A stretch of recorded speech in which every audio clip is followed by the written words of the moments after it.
catch and release is a practice within recreational fishing intended as a technique of conservation. After capture, the fish are unhooked and returned to the water. Often, a fast measurement and weighing of the fish is worthwhile. Using barbless hooks, it is often possible to release the fish without removing it from the water. History of practice. In the United Kingdom, catch and release has been performed for more than a century by coarse fishermen in order to prevent target species from disappearing in heavily fished waters. Since the latter part of the 20th century, many salmon and sea trout rivers have been converted to complete a partial catch and release. In the United States, catch and release was first introduced as a management tool in the state of Michigan in 1952 as an effort to reduce the cost of stocking hatchery-raised trout. Anglers fishing for fun rather than for food accepted the idea of releasing the fish while fishing in so-called no-kill zones. Conservationists have advocated catch and release as a way to ensure sustainability and to avoid overfishing of fish stocks. Lee Wolf, a New York-based fly angler, author and filmmaker, promoted catch and release as early as 1936 with the phrase "game fish are too valuable to be caught only once." Don Martinez, a West Yellowstone, Montana fly shop owner, promoted catch and release in his 1930-40s newsletters sent to Eastern anglers. In Australia, catch and release caught on slowly, with some pioneers practicing it in the 1960s, and the practice slowly became more widespread in the 1970s and 1980s. Catch and release is now widely used to conserve, and indeed is critical in conserving, vulnerable fish species like the large, long-lived native freshwater Murray cod and the prized, slowly growing, heavily fished Australian bass. Heavily fished coastal species like dusky flathead and prized game fish like striped marlin. In the Republic of Ireland, catch and release has been used as a conservation tool for Atlantic salmon and sea trout fisheries since 2003. A number of fisheries now have mandatory catch and release regulations. Catch and release for coarse fish has been used by sport anglers for as long as these species have been fished for on this island. However, catch and release for Atlantic salmon has required a huge turnabout in how many anglers viewed the salmon angling resource. To encourage anglers to practice catch and release in all fisheries, a number of government-led incentives have been implemented. In Canada, catch and release is mandatory for some species. Canada also requires, in some cases, the use of barbless hooks to facilitate release and minimize injury. In Switzerland and Germany, catch and release fishing is considered inhumane and is now banned. In Germany, the Animal Welfare Act states that no one may cause an animal pain, suffering, or harm without good reason. This leaves no legal basis for catch and release due to its argued inherent lack of good reason, and thus personal fishing is solely allowed for immediate food consumption. Additionally, it is against the law to release fish back into the water if they are above minimum size requirements and aren't a protected species or in closed season. In 2011, the National Park Service in Yellowstone National Park began reversing decades of regulation that promoted catch and release and other techniques that protected fish populations. In the name of native fish conservation, they began mandatory kill regulations on rainbow and brook trout in the Lamar River drainage and encouraged unlimited taking and disposal of non-native species, including brown trout in some park waters. Techniques. Over the last few decades, there has been an emphasis on the development and refinement of science-based practices to increase the likelihood that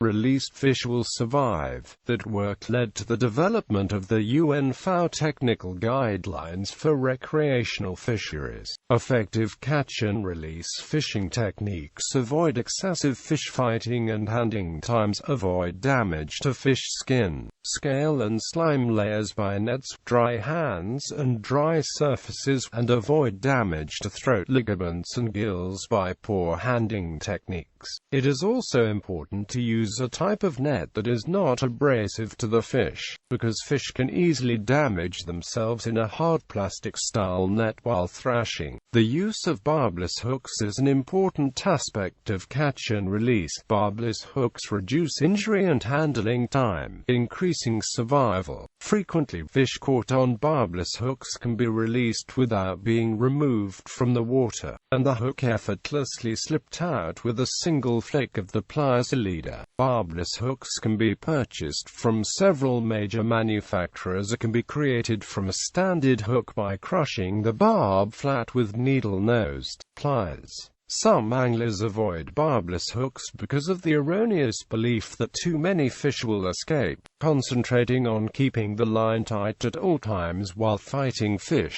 equipping lures that do not have them with split rings, and using recurved point or triple grip style hooks on lures, will keep catch rates with barbless hooks as high as those achieved with barbed hooks. One study looking at brook trout found that barbless hooks did not result in statistically significantly lower mortality rates than barbed hooks when fish were hooked in the mouth, but did elevate in mortality as if fish were hooked deeper. The study also suggested bait fishing does not have a significantly higher mortality when utilized in an active style, rather than a passive manner that allows the fish to swallow the bait. To make a hook barbless, the barb is simply crushed flat with a pair of needle-nosed pliers, a trivial task. Medium grit sandpaper can be further used to ensure complete removal of the barb, but this is not necessarily and is rarely done. The effects of catch and release vary from species to species.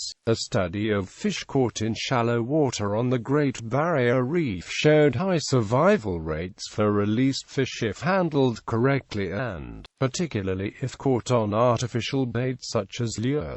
Fish caught on lures are usually hooked cleanly in the mouth, minimizing injury and aiding release. Other studies have shown somewhat lower survival rates for fish got hooked on bait if the line is cut and the fish is released without trying to remove the hook. Debate. Catch and release is a conservation practice developed to prevent overharvest of fish stocks in the face of growing human populations, mounting fishing pressure, increasingly effective fishing tackle and techniques, inadequate fishing regulations and enforcement, and habitat degradation. Sports fishers have been practicing catch and release for decades, including with some highly pressured fish species. Proponents of catch and release dispute the suggestion that fish hooked in the mouth feel pain. Opponents of catch and release point out that fish are highly evolved vertebrates that share many of the same neurological structures that, in humans, are associated with pain perception. They point to studies that show that, neurologically, fish are quite similar to so-called higher vertebrates and that blood chemistry reveals that hormones and blood metabolites associated with stress are quite high in fish struggling against hook and line. The idea that fish do not feel pain in the mouths has been studied at the University of Edinburgh and the Roslin Institute by injecting bee venom and acetic acid into the lips of rainbow trout. The fish responded by rubbing the lips along the sides and floors of the tanks in an effort to relieve themselves of the sensation. Lead researcher Drive. Linsnedden wrote, "Our research demonstrates nociception and suggests that noxious stimulation in the rainbow trout has adverse behavioral and physiological effects. This fulfills the criteria for animal pain." A recent paper provides a critique of existing studies that purport to demonstrate that fish feel pain. James D. Rose of the University of Wyoming argues this may demonstrate a chemical sensitivity rather than pain and that the evidence for pain sensation in fish is ambiguous.